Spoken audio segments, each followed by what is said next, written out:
안녕하세요. 관광국사 강사 공정모입니다. 오늘은요 2015년 정기시험이죠. 실제 기출문제 1번부터 25번까지 정리해보는 시간 갖도록 하겠습니다. 항상 개념 정리 흐름 기억하시고요. 자, 문제 유형 또 살펴보는 거예요. 자, 1번 문제입니다. 구석기 유적으로 옳지 않은 것. 자, 구석기 시대 유적지, 여러 유적지가 있었죠. 특히 2번에 있는 연천 전곡리는 유럽 계통의 아슈리안 계통, 주먹도끼가 발견돼서 유명한 지역이죠. 또 공주 석장리는 구석기 전기부터 후기까지 아주 풍부하게 나오는 구석기 유적지고요. 또 북한 지역이죠. 상원 검은머루 동굴. 이거 말고도 또 뭐 있습니까? 바로 단양 금굴 유적지, 또 단양 수양기 유적지. 그렇게 또 생각하시면 되고, 또 제천의 전말 동굴, 청원의 두루본 동굴, 흥수아이, 뭐 이런 뼈도 발견되었죠. 양양 오산리는 바로 신석기 시대 유적지가 되겠습니다. 이 신석기 시대 유적지는요, 강가나 해안가에 주로 분포하는데 봉산 집담리, 김해 수가리, 탄화된 좁쌀이 발견된 지역이죠. 또 운기 굴포리, 그리고 양양 오산리, 뭐 이런 게 제주 고산리, 또 서울 암사동, 부산 똥삼동. 제가 밑에 그 기출문제 밑에 정리를 해놨는데요. 구석기와 신석기의 유적지는 자주 출제됩니다. 그러니까 잘 정리해놔야 되겠죠. 그래서 답은 1번입니다. 자, 다음 2번. 가로에 들어갈 내용으로 옳게 나열한 것. 신석기 시대에는 대자연의 모든 만물에 영혼이 있다고 믿는, 이거 뭐라고 그래요? 모든 만물에 영혼이 있다. 정령신학이라고 하죠. 바로 애니미즘입니다. 애니미즘. 그렇죠? 애니미즘. 청동기 시대의 네모는 중국 요령성, 나우닝이라고 하죠. 집중적으로 분포되고 있다. 한반도 남부에도 많이 있다. 대표적으로 뭐예요? 비파형 동검이죠. 그래서 비파형 동검을 요령식 동검이라고도 이야기합니다. 그래서 답은 2번이 돼야 되겠죠. 토테미즘은 바로 똥심을 숭배에 얘기하는 거고요. 이 세형동검은 초기 철기 시대에 대동강 유역에 집중적으로 나타나는 바로 한국식 동검이라고 하죠. 세형동검. 이렇게 보고, 샤머니즘은 무당. 무당의 주술적 행위를 믿는 거고, 반달루칼은 청동기 시대에 바로 변홍사 시작을 알리는 대표적 유물이고, 명도전은 초기 철기 시대에 바로 중국 화폐로서 한반도에서 발견되었다. 칼 모양의 화폐죠. 중국과 교류가 초기 철기 활발했음을 알 수 있는 유물입니다. 자, 그래서 답은 2번이죠. 다음 3번 문제 볼까요? 2015년 7월 세계 그렇죠? 문화유산 지정된 거 골라내시오. 특히 백제입니다. 백제에서도 특히 바로 공주, 그리고 오늘날의 부여죠. 당시 백제의 마지막 수도 사비라고 하고, 또 익산, 요 세 지역이 집중적으로 분포되어 있는데요. 공주 수촌리 고분이 아니라 공주 송산리 고분입니다. 송산리. 여기에 무령왕릉 있는 거예요. 알겠죠? 그래서 답은 1번입니다. 지명 이름 또 알아두시기 바랍니다. 그렇죠? 공주에는 송산리 고분이 있고 공산성이 있고요. 부여에는 부소산성이 있고요. 국남리 유적지 있고, 또 관북리 유적지 있고요. 또 부여에는 바로 능산리 고분이 또 유명하죠. 능산리 고분. 또 익산에는 미륵사지 있고요. 또 왕궁리 유적지 유명합니다. 요 유적지가 백제 역사 유적지로 세계문화유산으로 등재됐어요. 아시겠죠? 자, 다음 4번 문제입니다. 삼국과 일본의 문화교류로 옳지 않은 것 골라내시오라고 했는데요. 백제의 놀이사치계, 요때가 이제 6세기 성황 때예요. 바로 불교를 전파했다. 맞습니다. 백제는 이제 4세기 때 아직기와 왕인 박사라고 하죠. 천자문과 논어 뭐 이런 거 전해주고요. 또 놀이사치계 불교도 있고요. 신라는 사람 이름은 전해지지 않는데 조선술과 배 만드는 기술이죠. 축제술, 저수지 만드는 거. 그래서 한인의 연못 지금도 남아 있습니다. 맞고요. 백제 왕인 천자문 논어 맞고요. 고구려의 담징은 바로 한자와 더불어서 붓, 즉 그림, 호류사 금당벽화 유명하죠. 이 그림으로 유명합니다. 한자와 더불어. 그렇죠? 천문학과 여법은 아니에요. 그래서 답은 몇 번? 4번. 그래서 그 담징하면 이렇게 얘기하죠. 유교, 종이, 먹. 그래서 호류사, 금당벽화. 이렇게 또 생각하면 되겠습니다. 그래서 답은 4번. 자, 다음 자, 5번 문제 볼까요? 삼국시대 금성문 자료, 금성문이 이제 비문, 비석 문자 이렇게 생각하시면 돼요. 비석. 설명을 옳은 것. 이 사택지적비는 이제 백제 그 비인데요. 사택지적이라는 사람이 바로 신선이 되고자 바로 착한 일을 많이 했다, 뭐 그런 내용이 나와 있습니다. 신선이 되고자 한다, 바로 유교가 아니라 도교 사상을 알 수 있는 거예요. 그래서 틀렸고요. 단양적선비는 6세기 중반 진흥왕 때 남한강 유역 점령을 상징하는 겁니다. 역시 맞는 내용이에요. 이 진흥왕 4대 순수비가 있죠. 바로 뭐가 있냐면 함경도 진출을 상징하는 마운영비, 그리고 바로 밑에 황초령비, 그리고 한강 유역을 점령하겠음을 상징하는 북한산비, 그리고 가야 지역 대가야 정복을 상징하는 창령비, 이 4개가 있고요. 순수비고, 단양적성비는 순수 만들지는 않았지만 진흥왕 때 남한강 유역 점령을 상징하는 또 그런 비가 되겠습니다. 임진서기석은 화랑도 2명이요. 화랑도가 지금까지 뎁다 놀았으니까 이제 공부 좀 해보자 해가지고 유교 경전학습을 3년 안에 끝내자라고 맹세한 거예요. 도교가 아니라 유교에 대한 내용이에요. 유교 경전학습. 틀렸고, 광개토대왕비는 장수왕의 업적이 아니라 광개토대왕의 업적을 서술해 놨겠죠. 그래서 틀리게 돼요. 답은 2번. 다음 6번 문제입니다. 백제 시대의 왕과 주요 업적을 연결한 것으로 옳은 것. 자, 4세기 중반에서 후반, 바로 백제 전성기라고 하죠. 요소 산동 규슈를 점령한 이때 바로 고흥이라는 학자가 바로 역사서 서기를 편찬합니다. 안타깝게도 현존하지는 않습니다. 다음 5세기 백제 문주왕이죠. 사비로 천도한 게 아니라 바로 어디로 천도해요? 바로 웅진 짱수왕의 나바 정책에 의해서 바로 웅진으로 천도하게 되죠. 무령왕은 동진과 교류한 게 아니라요, 바로 남조 중에, 이때가 이제 6세기 전반으로서 남북조 시대거든요. 그래서 남조와 교류를 합니다. 남조 중에서도 양나라와 교류했어요. 그래서 벽돌 무덤 나와 있는 거고요. 동진은 4세기 후반대의 나라로서 특히 침류왕이라고 하죠. 백제 불교를 받아들인 게 백제가 동진입니다. 4세기 후반 침류왕. 그래서 불교가 공인데요. 다음 송왕. 송왕이 미륵사를 만든 게 아니라 미륵사는 7세기 전반 무왕 때 바로 만들었다라고 하죠. 미륵사. 그래서 틀립니다. 익산의 미륵사. 그래서 맞는 건 1번밖에 없네요. 그쵸? 1번. 다음. 자, 신라의 전통적인 왕호가 아닌 것. 자, 가장 먼저 뭐 사용해요? 거서간. 이게 이제 혁거서. 이렇게 되는 거고, 두 번째는 이대왕이 남해죠, 남해. 남해 차차홍, 무당을 의미합니다. 제사장.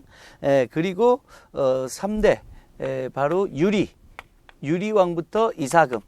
특히 이 이사금은 박석김이 왕위를 선출했음을 알 수 있고, 연장자 순으로 아직까지 부족 연맹 수준의 나라임을 알 수 있습니다. 그럼 요 다음이 바로 뭐냐? 네 번째로 우선 마리간이죠. 이 마리간 때가 바로 김씨세습이 이루어지는 4세기 때에 바로 뇌물 마리간. 그래서 이 뇌물 마리간 4세기 때부터요, 중앙 집권화되었다. 대수장을 의미하는 거죠. 왕권이 강화되는. 그리고 6세기 초에 지증왕 때 왕이라는 호칭을 사용하고, 6세기 전반 법붕왕 때 불교를 공인하면서 불교식 왕명을 사용하고요. 또 7세기 중반 무열왕 때 태종이라는 유교적 시호를 또 사용합니다. 그렇게 또 기억하면 돼요. 이 대대로는 이 고구려의 수상 총리의 명칭입니다. 나중에 연개소문은 대망리지라고 하죠. 이 고구려 명칭이에요. 답은 2번. 다음 8번 문제죠. 고구려와 당의 전쟁, 이 바로 고당 전쟁이죠. 이거 좀 구별해야 될 게 바로 고수 전쟁이 먼저 있었고, 그렇죠? 이때가 영양왕 때예요. 6세기 말에서 7세기 초 영양왕. 그리고 고당 전쟁은 바로 영계소문이가 있었을 때 보장왕 때입니다. 7세기 중반. 고구려는 요소지방, 이거는 고수전쟁이에요. 고수전쟁. 영양왕 때 6세기 말에 먼저 선제 공격해요. 다음 수나라를 양만춘, 그렇죠? 이게 고당전쟁이고요. 자, 영계소문은 당의 침략에 대비하기 천리장성, 이것도 고당전쟁의 배경이 되겠습니다. 맞아요. 을지문도 살수대첩은 수나라하고 싸운 거죠. 수나라. 그래서 니은 디귿에 해당되는 내용이 되겠고요. 다음.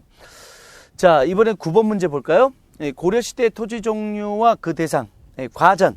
이 과전은 이제 전시가에 해당되는 곳에서 이 관직복무의 대가로 수조권을 지급했던 게 바로 과전이죠. 농민의 땅은 민전입니다. 바로 2번에 나와 있는 민전. 매매, 세습, 그리고 가능하죠. 자, 향리는요, 별도로 외역전이란 토지를 받았습니다. 외역전. 민전 틀렸고요. 다음, 또 관청, 공회전 맞습니다. 내장전은요, 왕실 경비쓰라고 준 땅이에요. 왕실. 알겠죠? 이렇게 봐야 되고, 이 군인은 군인전이 있습니다. 군인전이 있고요. 또 군인의 유가족, 하급관리나 군인의 유가족에게 민생 안정 차원에 준 건 구분전이라는 토지가 또 따로 있고요. 그래서 답은 4번이 되겠습니다. 고려시대 전시가 체제 아래 토지 종류 살펴보는 그런 문제가 되겠어요. 다음 10번 문제. 호족에 대한 고려 태조의 정책으로 옳지 않은 것. 이 기순한 호조의 왕시성, 이게 바로 사성정책이죠. 왕시성을 하사하는 거고, 유력한 호족, 그렇죠? 그래서 태조 왕건의 부인은 29명이나 되죠. 이걸 혼인정책이라고 이야기합니다. 공을 세운 호족들, 공신. 네, 그래서 농공행상, 공을 논해서 역분전이라는 토지도 지급하죠. 향리의 자제를 개경으로 불러 사신간. 사신간은 요 뜻이 아니라요. 이거는 이제 기인제도의 뜻입니다. 기인제도. 이 사신간 제도는 바로 신라왕 경순왕이 항복하자 개경에 거주시키면서 이 경주의 지방 명예직으로, 즉 사신간으로 임명했다라고 하는 거에서 유래되는데요. 중앙 고위 관리를 고향에 특히 명예직으로 임명하면서 통제하려고 했던 그런 제도가 바로 사신간입니다. 인줄로 삼는 건 기인제도예요. 통일신라의 쌍수리 제도를 모방해서 상수리 제도, 그렇게 보면 돼요. 자, 그래서 답은 4번이 되겠고요. 다음 11번 문제 볼까요? 고려시대 팔관에, 이 팔관에는 이제 도교 행사입니다. 약간 불교 행사가 플러스된 도교 행사. 연등에는 불교, 팔관에는 도교. 태조 왕건이 강조했고요. 고려 성종 때 최승로의 시무 28조로 폐지돼 버리죠. 자, 불교와 유교가 융합됐다. 그렇지 않습니다. 도교가 융합됐다, 이렇게 나와야 되고요. 태조의 후녀 10조, 그렇죠? 연등의 팔관의 개최. 정월 대보름 아닙니다. 11월 달에 했어요. 이거 정월 대보름 그냥 정월 대보름 축제예요. 상관없고요. 주변국의 상인들 그리고 외교관도 많이 왔다는 기록이 나와 있습니다. 그래서 니은 니을이 되겠습니다. 성종 때 폐지된다는 거 기억하세요. 다음, 자 12번. 묘청의 서경촌도 운동이죠. 1135년 고려 인종 때 바로 개경파의 김부식과 서경파의 묘청, 정지상 등이 바로 여진, 특히 금나라 정벌 문제로 인해서 바로 갈등이 발생했고, 고구려 계승의식을 바탕으로 나라 이름을 대위, 연호를 청계라고 하면서 반란을 일으켜버린 게 묘청의 서경 천도운동인데, 개경파 김부식에 의해 진압되고 북진 정책은 좌절되게 됩니다. 윤관에 의해 진압된 게 아니라 누구에 의해 진압됐어요? 김부식에 의해서 진압되었죠. 윤관은요, 바로 동북구성, 여진을 정벌하면서 동북구성 쌓은 사람입니다. 풍수도참, 풍수지리 맞아요. 특히 서경파의 묘청이 바로 서경을 길치로 내세웠죠. 금나라 정벌 주장했고요. 네, 역시 묘청의 주장. 칭제 건원, 연호는 나라 이름은 대위, 그리고 연호는 청계라고 하면서 황제의 나라를 표방했죠. 맞습니다. 그래서 답은 1번입니다. 다음 13번 문제 볼까요? 신진사대부에 관한 설명. 고려 말기에 이제 지배층이 되면서 조선을 건국한 주도 세력이 되죠. 성리학 중심이었고요. 특히 향리의 자제로서 과거를 통해서 행정실무에 능했던 그런 학자들이었습니다.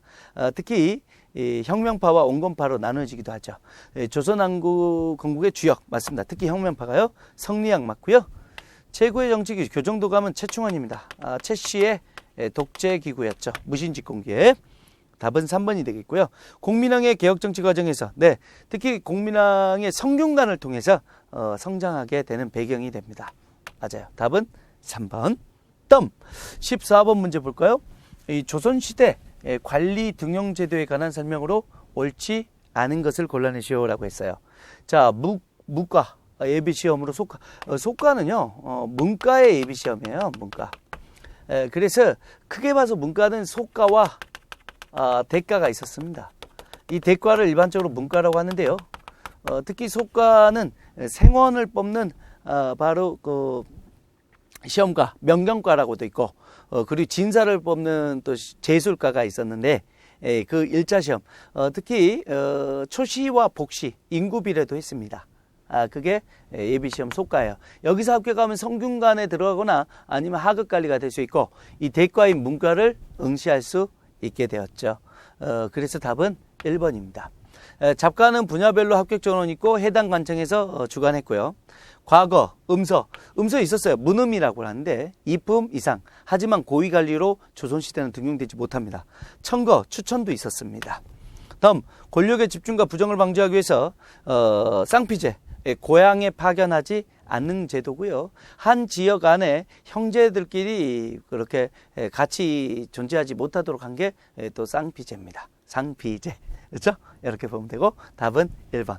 자, 다음 15번 문제 볼까요? 조선 정기 정치상 15세기 듣기 생각하시면 되겠는데 옳은 것. 정도전은 민본적 통치 기본 맞아요. 여기까지 맞네요. 재상 권한을 축소한 게 아니라 강화합니다. 왕권과 신권의 조화를 특히 재상 중심의 정치를 강조했어요. 특히 왕권의 축소를 얘기했던 사람이 정도제입니다. 그래서 나중에 이방원에 의해서 제거됐죠. 태종 이방원. 성종은 사병을 파하고 이 사병을 파하는 왕권 강화 정책으로서 호패법과 더불어 태종의 업적입니다. 이렇게 기억해야 되고 세종은 의정부 사사제 이게 바로 왕권과 신권의 조화예요. 왕의 명령을 의정부에서 심의하는 거. 그리고 육조로 내려보내는 거죠. 맞고요. 의정부를 거치지 않고 왕의 명령 육조로 직접 내려가는 제도가 바로 태종 때 왕권 강화 정책 세조도 있습니다. 세조 공통점인데요. 육조 직계제 하고요. 특히 사간원 독립해서 왕의 기구로 만들어버려요. 신하들을 견제하는 그게 태종의 왕권 강화 정책이에요. 역시 맞습니다. 그래서요. 조선 초기에는 정도전의 업적을 기억해야 되고 또 하나는 태종과 세조의 왕권 강화 정책 그리고 세종과 성종의 왕권과 신권의 조화 요 4명의 왕이 또 자주 출제됩니다. 이렇게 보면 돼요. 다음 자 16번 문제 볼까요? 조선 정조에 편찬된 법전 조선 정조 대전 통표입니다.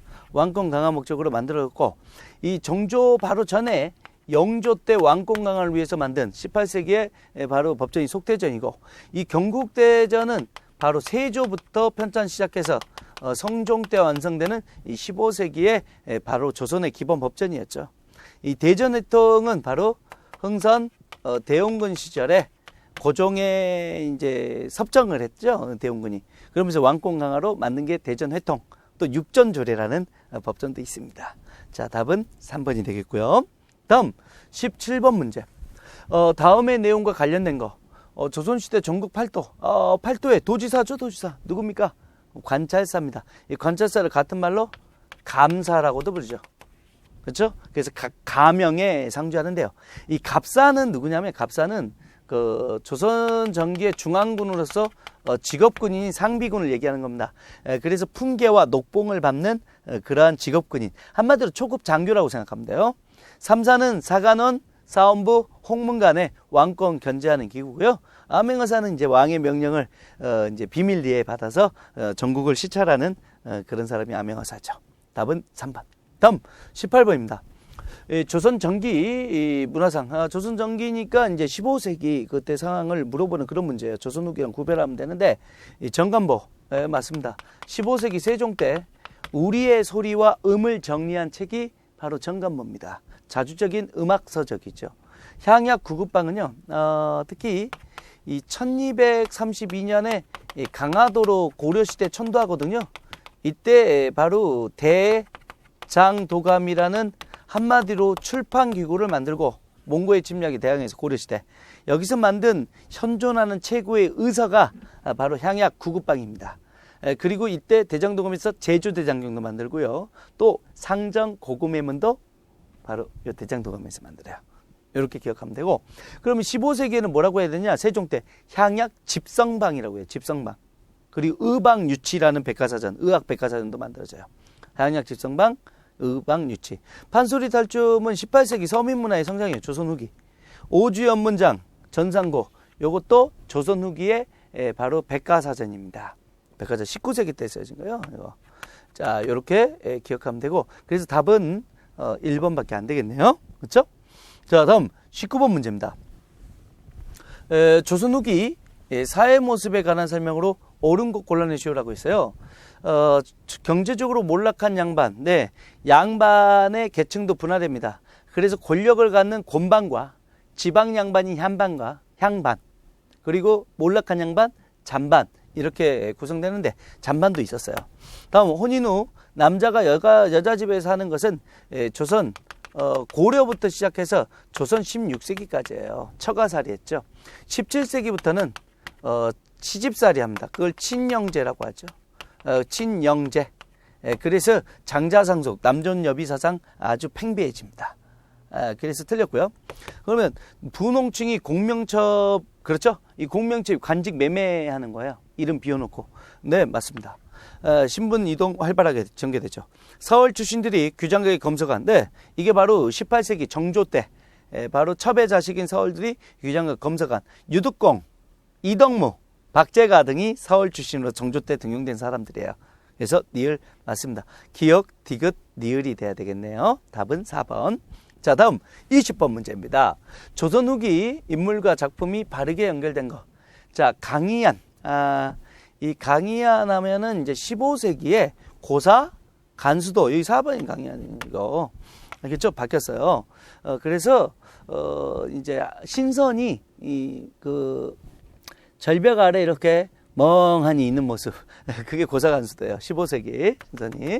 15세기의 대표적인 문인화가 강희안의 그림이고요. 그리고 송화보월도는 16세기에 이렇게 절벽 아래 소나무가 이렇게 자라고 있는, 특히 16세기에 살인파의 절개를 상징하는 그림이 송화보월도로서 천민 출신의 바로 이상자가 그랬습니다. 천민 출신. 이게 이제 16세기 그림입니다. 살인파. 이 16세기에는요, 특히 살인파의 절개를 상징하는 사군자 그림이 유행합니다. 사군자. 김정호의 대동요 지도는 그렇죠. 19세기. 그러니까 조선 후기 봐도 됩니다. 답은 2번이고요. 안견의 목류도원들은 맞긴 맞아요. 근데 15세기이기 때문에 틀려요. 특히 안평대군의 꿈을 그렸다고 하는 바로 목류도원도 일본에 현존하고요. 특히 일본의 무로마치 미술 회화에 큰 영향을 끼쳤다라고 이야기하는 게 안견의 목류도입니다. 또 이렇게 기억하시면 돼요. 그래서 답은 2번. 다음 21번. 조선 후기 경제 상황에 관한 설명으로 옳지 않은가? 자, 조선 후기는 이양법이 발달한다고 그랬죠. 그래서 노동력이 절감돼서 넓은 토지를 경작 가능합니다. 그래서 대규모 경작, 이 광작이라고 그래요. 이양법 때문에 나타납니다. 자, 타조제. 타조제가 정률제입니다. 2분의 1로 경작하는 거죠. 그러니까 10가마 생산하면 쥐주한테 몇 가마 줘요? 5가마. 빵가마 하면. 그렇죠? 이제 빵가마. 그럼 100가마 생산하면 50가마요. 그러니까 지주는 소작농이 열심히 일해야 지주의 이익도 커지는 거예요. 1000가마 해버리면 지주는 1000가마, 500가마 받는단 말이에요. 그래서 지주의 간섭이 많은 제도가 타조법, 타조제도예요. 지대. 소작료 얘기하는 거예요. 조선전기 타조법. 그러면 이제 도조법이라고 하는데, 이 도조법은 일정한 액수를 받는 정액제예요. 무조건 10가마 내쓴다 이거예요. 소작농이. 그러면 1000가마에도 10가마 받는 거고, 빵가마에도 10가마 받는 거예요. 지주는 간섭할 필요가 없어요. 오히려 소작농이 지위가 상승하게 됩니다. 열심히 경작하면 누구의 이익이 커져요? 일정한 액수만 내면 되니까. 소작농의 바로 역할이 커지는 게 도조법. 이게 이제 18세기에 나오는 거죠. 그래서 소작농의 지위가 상승한다 이렇게 보는 거예요. 집화법에서 이양법 맞죠? 해동통보가 아니라 이건 고려 숙종 때의 화폐고요. 바로 상평통보라고 해야죠. 상평통보. 상평통보는 인조 때 개성에 시범 통용했고, 효종 때 전국으로 유통시키면서 숙종 때 특히 전국적으로 유통되는 게 상평통보입니다. 그래서 답은 4번이 되겠고요. 다음 독립협회. 독립협회는 1896년 특히 고종이 아간 파천이 이루어지면서 이권 침탈이 서양 열강에 의해서 대대적으로 벌어지자 바로 민간단체로 만들어진 게 독립협회죠. 이 개화파 지식인 특히 필립 제이슨이라고 하죠. 그렇게 존경할 만한 인물은 아닌데요. 서재필. 그리고 이상설 이런 사람들이 만들었고, 원래 독립협회의 초대 회장은 이한용입니다. 이한용이 초대 회장이었는데 외국 나라에서 우리 교과서 다 빼버린 거예요. 자, 개화파 지식인 맞고요. 그래서 개화사상을 민중에게 전파했다라는 큰 의의가 있죠. 그리고 회원 자격에 제한을 두지 않아 사회적으로 천대받았던, 그렇죠, 민중의 참여, 그게 이 독립협회의 결정적 의의입니다. 또 지방에도 제가 있고 전국적으로 발전했고요. 황국협회의 협력이 아니라, 황국협회는 1898년에 만들어져서 대한제국의 후원을 받으면서 입헌군주제를 주장했던 이 독립협회를 탄압했던 그런 보부상 단체예요. 보부상을 중심으로 만들어진. 그래서 황국협회는요, 만민공동회를 습격하기도 합니다. 그래서 독립협회 탄압이에요. 그래서 틀렸고요. 오히려 이제 뭐라고 했냐면 이렇게 하면 맞아요. 서울의 시전상인 단체였던 황국중앙 총상회는 독립협회와 함께 협력해서 개혁을 추구합니다. 서울의 시전상인들이 함께해요. 보부상 단체인 황국협회는 오히려 탄압했고요. 이 점을 좀 기억하시면 되겠어요. 그래서 답은 4번이에요. 다음 23번 문제. 다음의 내용과 관련된 사건, 청과의 의뢰 사대관계를 폐지하고 입헌 군주제적 정치구조 지향했고, 특히 입헌 군주입니다. 청을 싫어했나요? 친청파는 아니겠죠. 그러면 해상공급 폐지, 네, 보부상 단체를 통과하는 해상공급 폐지 뭡니까? 1884년 바로 갑신 정변의 14개조의 개혁 정당 중에 3가지가 나옵니다. 조세개혁. 이 조세개혁의 지적법 실시를 민생안정 차원에서 강조했지만 토지개혁을 이야기하지는 않았습니다. 토지를 분배하자. 그래서 민중의 지지가 없었던 게 갑신정변이죠. 답은 이제 갑신정변 골라야 되겠죠? 답은 1번입니다. 이렇게요, 이 개혁 정강을 중심으로 나오거든요. 그러니까 갑오개혁과 동학농민운동의 폐정개혁안, 그리고 갑신정변의 개혁안은 알아두시기 바랍니다. 아시겠죠? 자, 다음 24번입니다. 다음에서 설명하는 책을 저술한 인물. 1895년 간행된 책으로서 서양의 여론을, 자, 누굽니까? 바로 유길준의 뭐예요? 서유 견문입니다. 국한문 혼영체로 썼고요. 특히 업문일체 문장으로 서술한 게 이 서유견문인데, 이 서유견문은 유길준이 서술했죠. 이 유길준이 바로 1883년에 미국의 그 보빙사 일행으로 갑니다. 그러면서 이제 유길준은 이 미국의 아서 대통령을 만나는데요. 보빙사 대표는 민영이겠어요. 그리고 민영이 아니라 홍영식입니다. 홍영식도 있고, 그리고 이 유길준도 갑니다. 그런데 문제는 이 유길준이 남아서 유학하게 되고요. 또 유럽 여행도 갔다 와요. 미국의 아서 대통령이 유럽 여행도 보내줘요. 그래서 유럽 여행 갔다 와서 나중에 만든 게 바로 서유 견문이라는 책입니다. 답은 몇 번이요? 3번이 되겠죠. 이렇게 기억하시면 되겠습니다. 자, 다음 이번에는 25번 문제 볼까요? 마지막이네요. 가로에 들어갈 내용으로 옳은 것. 일제는 근대적 토지 소유 관계를 확립하여 명분으로, 그렇죠, 1912년에서 18년 신고제와 특히 증거주의를 바탕으로 해서 자신의 토지임을 총독부에 신고하시오. 미신고지를 약 40%를 수탈해버린 바로 토지 조사 사업을 골라내는 그 문제예요. 그래서 답은 4번입니다. 이 반공령은 바로 1884년부터 91년까지, 특히 가장 심했던 게 8989 쌀89 1889년인데요. 함경도와 황해도 일부 지역에서 바로 일본의 쌀 유출을 막으려고 했던 게 반공령입니다. 하지만 실패로 끝납니다. 이 회사령은 이제 1910년 총독부가 세워지면서 우리나라 민족자본의 성장을 막고자 신고하면 회사를 만들 수 있는 신고제에서 총독부의 허가를 받아야 되는 허가제 시스템을 바꾼 게 바로 회사령이고요. 이 국가총동원령은 1937년 중일전쟁이 발생하자 1938년에 우리 민족을 전쟁에 동원하고자 하는 그런 국가총동원법이 만들어지게 됩니다. 이때부터 징용, 그리고 근로복대 여성들은 이러한 것들이 막 나타나게 되죠. 답은 4번이 되겠습니다. 자, 오늘은 여기까지입니다. 자, 정규시험 문제 한번 봤는데요. 어때요?